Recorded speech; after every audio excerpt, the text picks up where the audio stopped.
And so for me, nature has opened up not as a playground, but as a place where I leave the body and go and experience a greater reality. It's like we humans live in a chicken run. And outside the chicken run, well, no, said there isn't an outside to the chicken run. Oh yes, there is. When you get out the chicken run, you realize, my God, that's a small chicken run, considering it's got 6.5 billion people in it. So this listening to the river brought listening to what you truly are, and we're kind of multidimensional beings. So that's something you experience. You can project yourself exactly in this other reality. That's it. I mean, people think of themselves as a body with a soul. We've lost the plot immediately. When you think of yourself as a soul with a body, then self is your focus rather than body is your focus. You don't look at everything through the eyes of a separate body. You begin to see things in a different way, and you realize that soul is multidimensional. Soul has other dimensions. The body is three-dimensional. Soul is multidimensional. And you realize that in that field of energy that we are, it is a multi-dimensional field of energy. And in that multi-dimensional field of energy, you connect with all the energy, which is also multi-dimensional on this planet. And so you're connecting with layer upon layer, shall we say, of expressions of life. And life expresses on many, many levels. And we tend to look at this and see this as a truth of a lantana, rather than seeing that lantana is an expression of all nature. And the story is not about lantana, but the story is about nature, of which this is one expression, of which every human being in the end is one expression. And then when you look at the human consciousness, you see human consciousness is like a giant being a pygmy.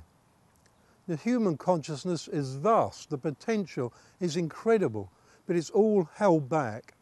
Like if you look at a rose bud, a little bud like that, the rose doesn't judge its bud. It doesn't say not good enough.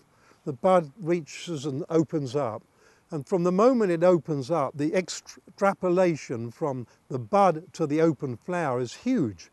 It's far bigger than the flower that could ever go back in the bud. We're the same, but we look at the bud and judge it, and the bud's never open. If we cease judgment and realize, hey, I'm beautiful, then the flower of the human being can just keep opening and opening, and the extrapolation is so much greater than the bud. It's just vast. And then you move into your beyond bodiness, into this field of energy that you are as a multidimensional being. And then you realize other dimensions are available. You know, we're not trapped and stuck in this physical three-dimensional reality. So I go into other realities and I look at them, and I come back and try to teach it and talk about it, and people look at me like, what?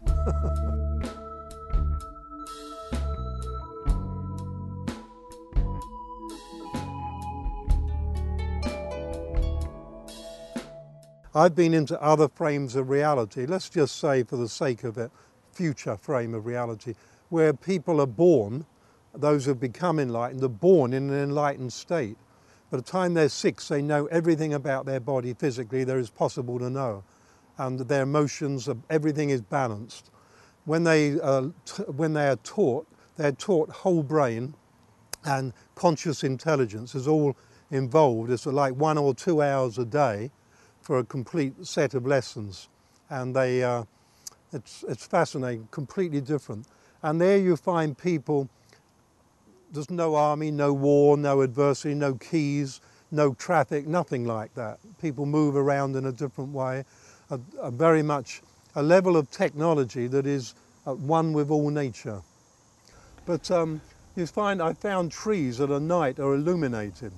So they're using GM, as we would call it, but they're doing it with the full cooperation of the nature spirits, of the spirit of the tree, of the deva of the tree, and the tree itself. The tree consciousness. GM being genetic manipulation. Everything, yes, genetic manipulation. But it isn't manipulation in this case, it's just genetically making changes, because everything is in cooperation. And when you see a tree completely luminous at night and you feel the energy from the tree, like the tree is not only radiating luminosity, it's radiating an incredible energy.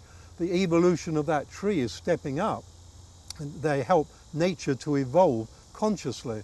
And equally part of that tree goes to the creature in the sea that gave its luminosity, which it still has, but shared its luminosity. And so you see so many things like this in nature happening.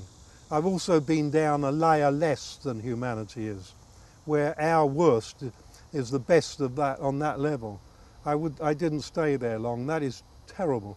But amazing, there's no wars, because every human being is in their own personal war to survive. Terrible, terrible place. So that would be an alternative future. It can be a future if a person was negative and terrible enough to get there. There's a lot of people there, and they're not stuck there forever. They've only got to lift their consciousness and they come out. We've only got to lower ours sufficiently and we go. Well, are you saying that there's the future reality where that everything seems to be more loving, and at the same time there's another reality where people also choose to be lower? Except forget future, it's happening now. All time occupies the same space. Yes, so these realities are happening now. On a linear level, you could call one the future and one the past, but they're all happening now. There is no future at all. That's a game we play. It's like I showed you with the book.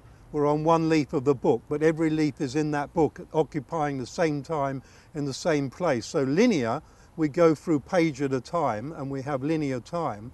But in a greater reality, we are living the whole book if we choose to. You know, I'm finding now that in that book I can use metaphysically go to many pages. So I'm describing 2 other pages in that book. And I mean, very few people would go to the lower one. You'd have to be really terrible, and it would have to be deliberate. It's not through ignorance you get there. There's have to be a deliberation of that. But the other one is simply just through loving yourself unconditionally. Everybody is looking for enlightenment. All they have to do is love themselves unconditionally, and it's simple, but it's not easy.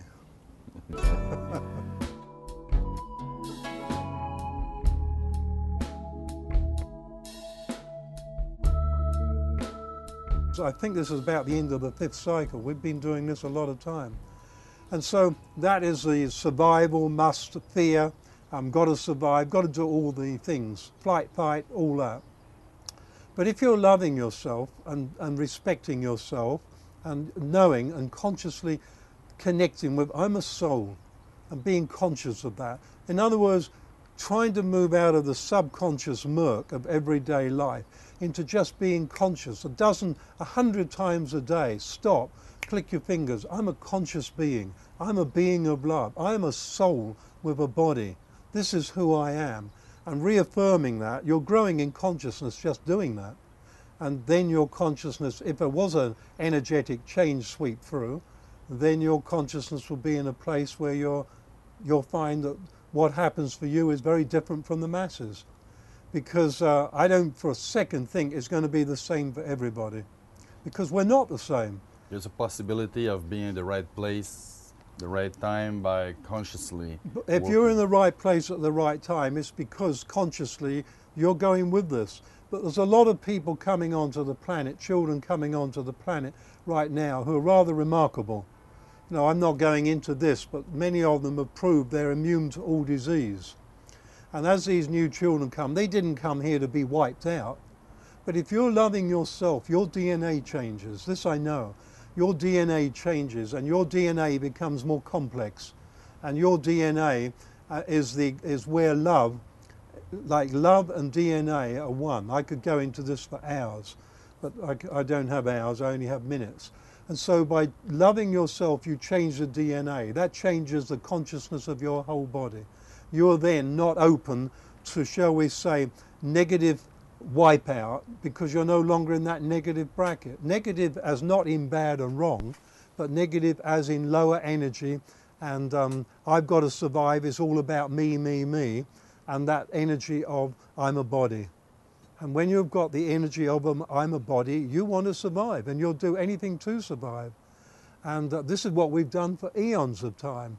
But when you're the energy of I am a being of love, I'm a field of energy and a being of love, You know, if I made my body meant to survive this, it'll happen. I can trust that because it will happen, and you can trust that. But if you're in a different space and you can climb the highest trees, you can do what you like. I feel it's like a harvesting of how have we done the last 12,000 years, let's just say. How have we done? We've each made our own choices. What is our choices? Where have they brought us to?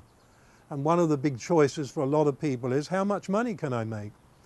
Nobody ever takes any with them. You'd think we'd learn, hey, wouldn't it be better to build up treasures in that field of energy, to build up wisdom and to build up love and to build up mystical cognition and all the things you take with you, to have balanced emotions.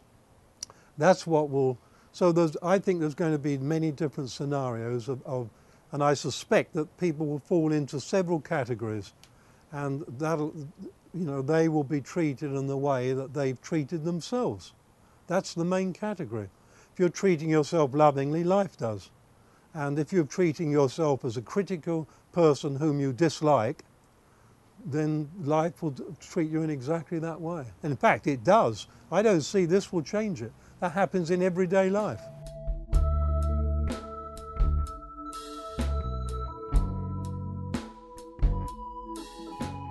Okay, when you're loving yourself, then you'll find that there are realities where love is the main expression. Everybody is expressing love.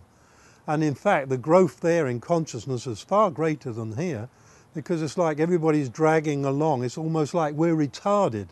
We're retarded because of this constant self-criticism, constant self-judgment, constant self-attack. You know, every heart attack, we attack the heart. And then it goes into myocardial arrest and they call it a heart attack.